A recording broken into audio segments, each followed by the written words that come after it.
Roi des rois, puissance de la Trinité, lion conquérant de la tribu de Juda, fils de Dieu, défenseur de la foi, 225e descendant de Ménélik, fils du roi Salomon et de la reine de Saba, l'empereur Haïlé Sélassié Ier gouverne depuis 56 ans l'Éthiopie. Cet homme de 80 ans, qui inaugure ici un hôpital, a eu un destin historique hors série. Fils d'un seigneur confident de l'empereur Ménélik, il reçoit à 7 ans une éducation française. À 14 ans, il est gouverneur. 10 ans plus tard, régent et prince héritier. Dès 1916, il gouverne. Négus, c'est-à-dire roi en 1928, puis empereur sous le nom d'Haïlé Sélassié, il tente, en donnant une constitution à l'Empire, d'adapter son pays au monde moderne. 1936, l'Italie fasciste envahit l'Éthiopie. L'empereur, en exil, lance de la tribune de la Société des Nations à Genève un appel pathétique au monde. L'Éthiopie sort de l'ombre, son empereur entre dans l'histoire. 5 ans plus tard, il libère son pays. Tous les matins à 9 h, l'empereur vient travailler dans ce palais, le Gébi, où les lions qu'il affectionne montent une garde paresseuse. Toute la vie politique tourne autour de ce palais.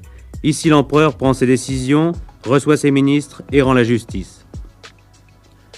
Sa Majesté impériale mène une vie simple dans un palais sans apparat, entre sa famille, ses livres et ses animaux favoris.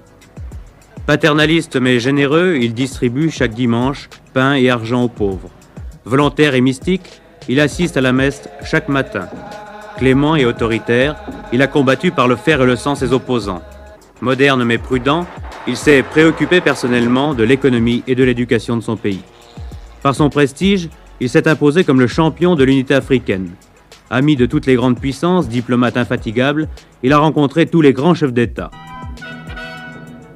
Le général de Gaulle à Londres puis à Paris, Mao Tse-tung, l'Éthiopie a reconnu la Chine, Nixon, un ami et allié privilégié, Podgorny, aide et amitié soviétique, Nasser, dialogue avec les Arabes, Mobutu, avec le palais de l'OUA, Addis Abeba est devenu la capitale de l'Afrique, le pape, l'Éthiopie est un pays chrétien, avec le président Pompidou, une amitié de longue date.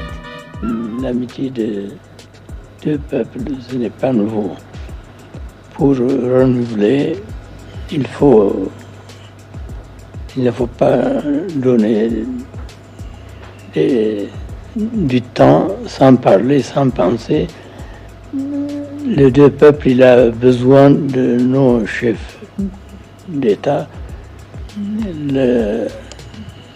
Qu'est-ce qu'il a augmenté, qu'est-ce qu'il va augmenter, qu'est-ce qu'ils ont décidé pour le monde entier aussi. C'est ça qui nous attache avec la France, avec l'Angleterre, avec l'Amérique et les autres aussi, avec tout. Nous avons fait des connaissances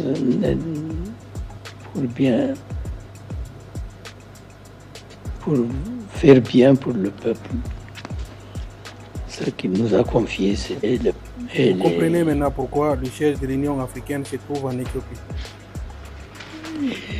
Il travaillait assez fortement pour son intérêt.